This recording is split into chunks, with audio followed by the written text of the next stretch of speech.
3, 2, 1. Here we go!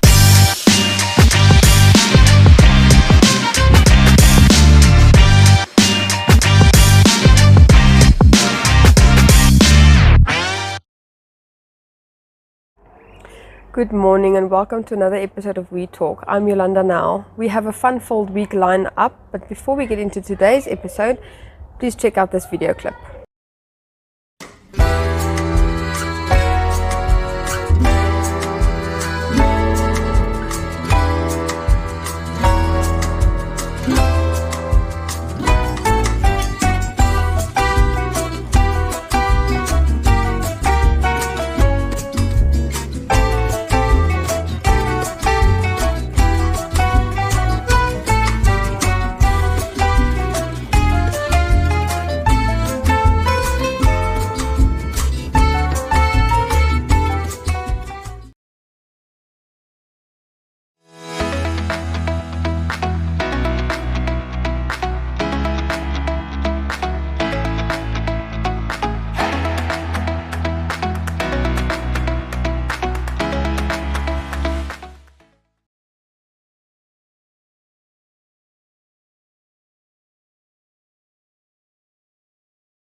And now for news from our website. Namibia has recorded a high number of COVID-19 cases in its young populace, representing 62 of the total 69,096 confirmed cases, the World Health Organization in Namibia said.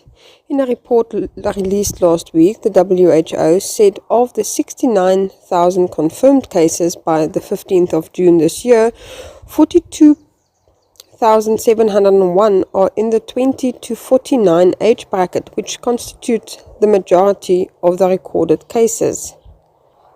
Namibia mourns one of its greatest sons, Mbarumba Karina, who died at the age of 89 years old in a Windhoek hospital last Monday evening, having succumbed to the coronavirus. For a great majority, Karina has done his part in the country's political, academic and social justice theatres. He is credited with naming Namibia and SWAPO. He also helped form the other smaller political formations that exist to this day. Alex Miller, Nedbank Namibia mountain bike marathon champion and Namibia's representative at the upcoming Tokyo Olympic Games, said he is enjoying his time racing at the highest level in Europe. Miller, who races for the professional cross-country team Trek Voord in Europe, will form part of Team Namibia's delegation that will compete at the rescheduled Olympic Games from the 23rd of July to the 8th of August this year. And then finally, SKW Archers Club last weekend hosted the annual winter shoot, where over the course of 2 days, 14 archers participated in both indoor and outdoor competitions. Only 5 archers were on the shooting line on Saturday, 3 compound women and 2 compound men.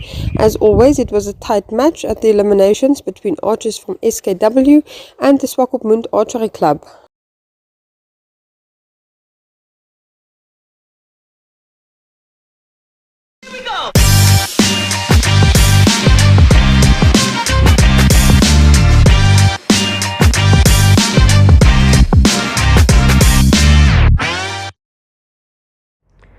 Welcome back. Today I'm speaking to Charmaine Lowe here from LifeLine, ChildLine in Namibia. Thank you so much for your time. It's a pleasure. Quickly tell us, what is the role of LifeLine, ChildLine? Okay, so LifeLine ChildLine is a welfare organization. It was established in 1980. And it being a welfare organization, our core business is counseling. So we provide counseling amongst other services that we also provide.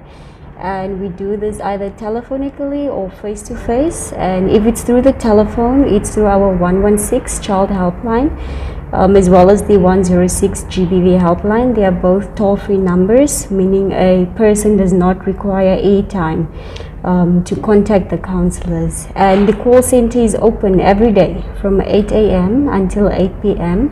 So even if it's on a public holiday where someone calls in, the counselors will still be available.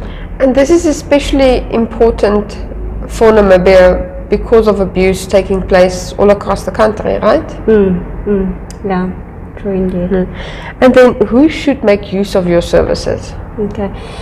Seeing that we are a non-discriminatory organization, we do cater for everyone, even people from minority groups, vulnerable groups.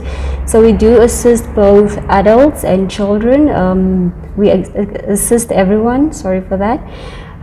So we are the entry point to all case categories. So it can be any social issue that someone is going through, and we will then further refer if there is a need for further referral. Let's say if the case is perhaps beyond our scope of work, because we do have some organizations that we closely work together with. So it's open for everyone. If someone places a call and that person is in trouble, there's abuse happening, what happens after the call is placed? Okay. With the calls that we do receive, it can go either one way or the other. Let's say if it's a crisis type of situation that needs immediate intervention, we will then get hold of the necessary people, such as the police, for instance, or maybe the social workers for a house visit or something. But other than that, once a call is made to the call center, it can either end up in a referral, as I've mentioned. It can end up in a client requesting to come in for a face-to-face session, or even a referral. Oh no, I mentioned referral, a follow-up being done, I meant, yeah. So it can either go one of those ways. Okay, how does one go about reporting the abuse? Very interesting question. So with abuse, we do have our 106 GBV helpline, as I've mentioned earlier. And if a client does call in, either on behalf of someone else or him or herself, it depends on the nature of the case. So it's either we're going to do a referral, or let's say, for instance, if the person wants to open a case within the abuse situation, we're either going to refer them to the gender-based violence protection unit, and then the social workers and police officers will then take it from there. But if the person would just like to come in for counseling, and then we offer that psychosocial support from our side. Okay, and then finally, with the current situation with COVID, stress levels are heightened. Are we seeing more abuse cases? Yeah, it's quite true what you're saying. Being in a pandemic, I mean, we already have our own social issues that we have been dealing with. With COVID-19, it just adds a whole lot of stress onto people, and people have been losing family members left, right, and center. People have lost their jobs, so there are a lot of uncertainty, anxiety, fear going around within the community. So currently the cases are starting to pick up. We're getting a higher influx of cases now due to what I've mentioned and other contributing things as well. So we are expecting the numbers to increase in terms of the number of people that are reaching out for services. And also from our side, we'll then just do more awareness raising so that everyone out there really becomes aware of the toll-free lines, which I'll repeat, 116 Child Helpline and the 106 GBV helpline, just so that they know that there is help available out there. Because in as much as our physical health is important, our mental health is also important. And especially when it comes to families, if at least your mental health is taken care of, maybe you might find better ways of trying to find solutions to some of the things that are going on. We will be back shortly.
for today's life hack.